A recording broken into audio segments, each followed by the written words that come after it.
Hello बच्चों, let's see the question. देख के क्या क्या कह रहा है बेटा। कह रहा है कि match the list one with the list two. List one में बेटा कुछ कंपाउंड्स लिखे हैं और पूछा गया कि वो कैसे है।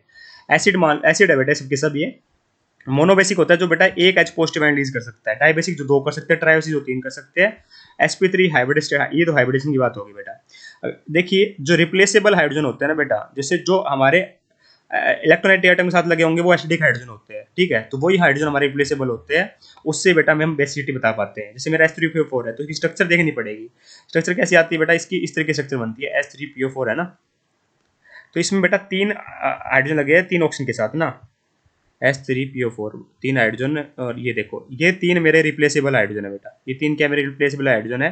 तो ये मेरा ट्राई बेसिक इन नेचर का हो गया। कैसा हो गया? ट्राई बेसिक इन नेचर का हो गया, ठीक है। तो ए का क्या आएगा? आर आएगा। तो यहाँ पे दे रखा है, ए के ऑप्शन दे रखा है ना, इसमें दे रखा है। तो 2 और 3 तो आउट हो गए। अब बात करें बेटा, अब बात करें किसकी? हाइब्रिडाइजेशन की। तो हाइब्रिडेशन कैसे निकालते हैं बेटा? हाइब्रिडेशन नंबर निकालते हो, number of sigma bond plus lone pair. यहाँ लोन पेयर तो कोई है नहीं बेटा, सिग्मा बॉन्ड है। तो यहाँ पे क्या है, एक पाई बॉन्ड में एक सिग्मा बॉन्ड होता है, सिंगल सिंगल 3 बॉन्ड है, ठीक है। तो 4 सिग्मा बॉन्ड है, लोन पेयर कोई है नहीं। तो हाइब्रिडेशन नंबर आ गया 4, तो हाइब्रिडेशन हो गई sp3, ठीक है।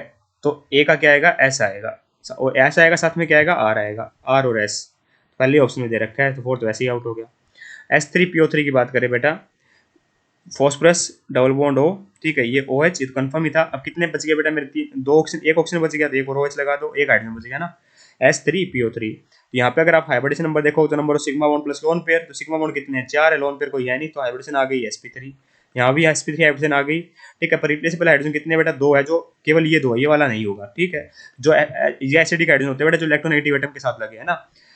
तो इसका मतलब क्या हुआ मेरा, इसका ये क्या होगा? ड्राई बेसिक हो गया। ड्राई बेसिक और sp3 हाइब्रिडेशन, तो Q आ जाएगा, साथ में S आ जाएगा, Q और S। S3PO2 की बात करूँ बेटा, तो फॉस्फरस P डबल बॉन्ड हो, यहाँ पे OH आ जाएगा, यहाँ हाइड्रोजन, यहाँ पे हाइड्रोजन, S3PO2। एक रिप्लेसेबल हाइड्रोजन है बेटा। हाइब्रिडेशन तो इसकी भी sp3 आएगी, 4 सिग्मा बॉन्ड आ रहा है, तो हाइब्रिडेशन sp3 है। एक रिप्लेसेबल हाइड्रोजन है तो मोनोबेसिक है, तो P और S आ जाएगा, ठीक है। C का क्या आ जाएगा? मेरा P और S सही है। S3PO3 की बात करो बेटा, तो ये होता है B S3BO3 ना। हालांकि बेटा ये ना हमारा H3BO3 है, ये BOH का होल थ्राइस है बेटा ना, तो ये BOH इस तरीके से होता है। पर इसकी खास बात पता है क्या है बेटा? अगर आप ध्यान से देखो बेटा, इसमें ये ना बहुत वीक एसिड है। तो भले ही इसमें आपको 3 ऐसे दिख रहे हो H पॉजिटिव आयन दे सकता है, पर एक्चुअली में ये मोनोबेसिक होता है।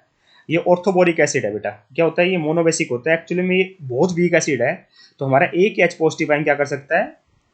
रिलीज कर सकता है ये, ठीक है। इस बात का अपने को ध्यान रखना है। ऑर्थोबोरिक एसिड बोला जाता है बेटा, ठीक है।